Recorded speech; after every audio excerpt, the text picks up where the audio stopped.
بسم اللہ الرحمن الرحیم۔ میرے پیارے بھائیوں، بزرگوں، دوستوں اور پیاری بہنوں، السلام علیکم ورحمۃ اللہ وبرکاتہ۔ 2023 کے شروع ہوتے ہی دوستوں، میں آپ لوگوں کے ساتھ اپنے چینل کے وساطت سے ایک بہت بڑے عنوان پر مختصر سی ویڈیو شیئر کرنا چاہتا ہوں دوستوں۔ اور یہ جو عنوان ہے وہ یہ ہے کہ جیسے کہ ایک ماں کو اور ایک باپ کو فخر ہوتا ہے کہ ماشاء اللہ میرا بیٹا حافظ قرآن ہے، دوستو اللہ کا پیارا رسول صلی اللہ علیہ وآلہ وسلم فرماتا ہے کہ خیرکم من تعلم القرآن وعلمہ، کہ تم میں بہترین شخص وہ ہے جو قرآن کو سیکھے اور سکھائے۔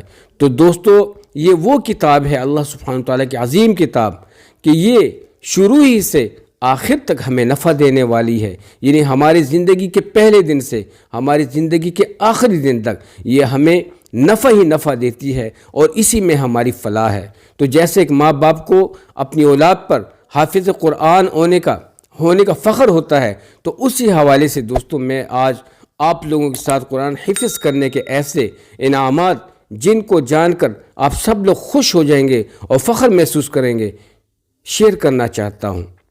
اکثر لوگوں کا یہ کہنا ہوتا ہے کہ قرآن مسلمانوں کی مقدس کتاب ہے، مگر یہ ایک حقیقت ہے کہ جس طرح ہمارے پیارے نبی صلی اللہ علیہ وآلہ وسلم کو رحمت للعالمین بنا کر بھیجا گیا اور ان کی رحمت صرف مسلمانوں تک محدود نہ تھی بلکہ دوستو وہ پورے عالم کے لیے تھی، بالکل اسی طرح قرآن پاک ایک ایسی کتاب ہدایت ہے جس میں ہر فرد کے لیے ہدایت موجود ہے۔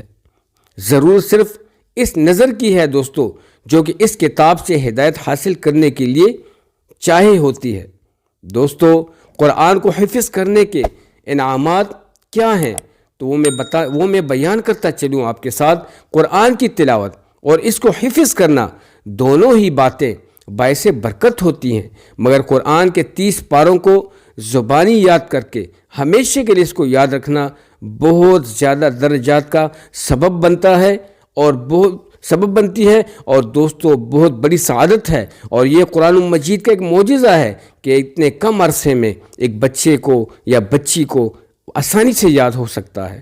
تو دوستو احادیث کی روشنی میں قرآن حفظ کرنے والے کو کیا کیا انعامات ملتے ہیں آج میں آپ لوگوں کو بتاؤں گا۔ دوستو دین و دنیا میں درجے بلند ہوتے ہیں۔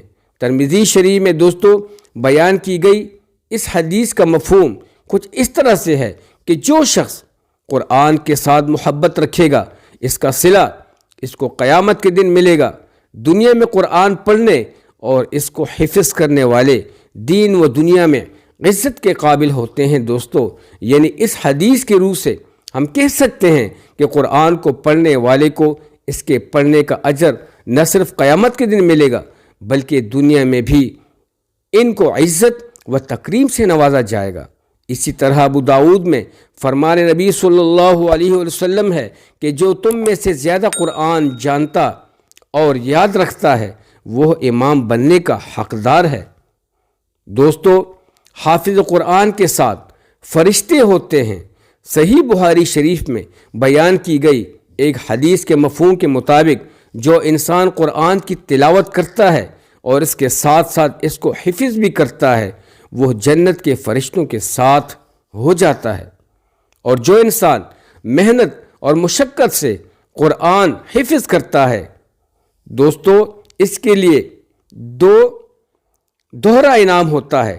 اس حدیث کے مطابق قرآن کو حفظ کرنے والا اللہ کو بہت پسند ہے، اس وجہ سے اس کے ساتھ فرشتوں کو ہم نوا بنا دیا جاتا ہے، اور جتنی دشواری کے ساتھ کوئی قرآن کو حفظ کرتا ہے اتنا ہی بڑا اجر ان کو ملے گا۔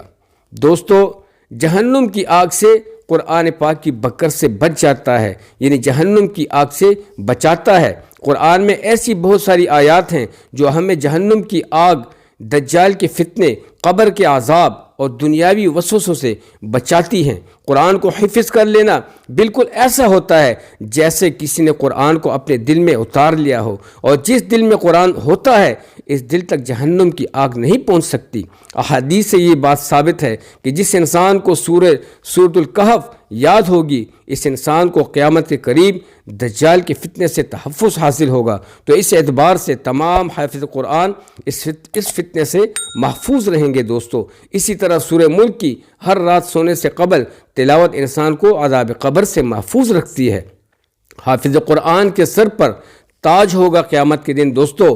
قیامت کے دن جب کوئی بھی کسی کو نہیں پہچانے گا، سورج سوا نیزے پر ہوگا اور اس کی گرمی اتنی ہوگی کہ کھوپڑیاں پگھل رہی ہوں گی۔ اس عالم میں حافظ قرآن کے سر پر حدیث نبی صلی اللہ علیہ وسلم کے مطابق قرآن کا سایہ ہوگا جو اس کو اس گرمی سے بچائے گا، بلکہ یہی قرآن اللہ سے سفارش کر کے حافظ قرآن کے سر پر تاج بھی پہنائے گا۔ دوستو، حافظ قرآن اپنے والدین کی بخشش کا ذریعہ ہے۔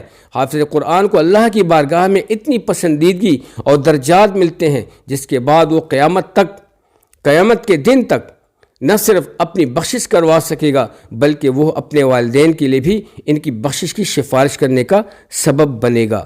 دوستو، قرآن حفظ کرنا اگرچہ اتنا آسان کام نہیں ہے، مگر اس کے بعد ملنے والے انعامات اتنے بڑے ہیں جو کہ ساری مشکلوں کا خاتمہ کر دیتے ہیں۔ دوستو، آپ لوگوں نے ایک مختصر سی تحریر سنی اور آپ نے سماعت کی قرآن پاک کی برکت کے حوالے سے، قرآن کے حفظ کے حوالے سے۔ دوستو، ان لوگوں کی حقیقی قدر کا پتہ تب چلے گا جب یہ ہماری حقیقی آنکھیں، دنیا کی آنکھیں بند ہو جائیں گی۔ تو دوستو، اپنے بچوں سے پیار کرو، اپنے بچوں کو اپنے پاس بٹھاؤ، قرآن کی محبت سے، قرآن کی شفقت سے ان کو نوازو، اس دولت سے ان کو نوازو، ان سے محنت کرو، اور جو آپ کے اولاد کو قرآن پڑھانے کے لیے آتے ہیں ان کی بھی خدمت مدارت میں لگے رہو، ان کو بھی عزت اور ان کی بھی عزت و تکریم کرو، اور میرے دوستو قرآن کی برکات سے اپنے آپ کو مستفید رکھو۔ شب و روز جتنا بھی ہو سکتا ہے قرآن کی تلاوت کو کر لیا کرو، اور دوستو آج ہی سے تہیہ کر لو کہ انشاءاللہ میں قرآن کو حفظ باقاعدگی سے کروں گا۔ تو شروع سے دوستو ایک آیت ہی آپ لوگ یاد کرتے چلو اس نیت سے۔ اور دوستو، جب آپ اس سفر پر روانہ ہو جاؤ گے اور اس سفر کے بیچ میں آپ کو موت بھی آ جاتی ہے تو دوستو وہ موت بھی آپ کی شہادت کی ہوگی۔ تو دوستو، اتنی باعث برکت ہے یہ کتاب، اتنے بڑے معجزے والی کتاب۔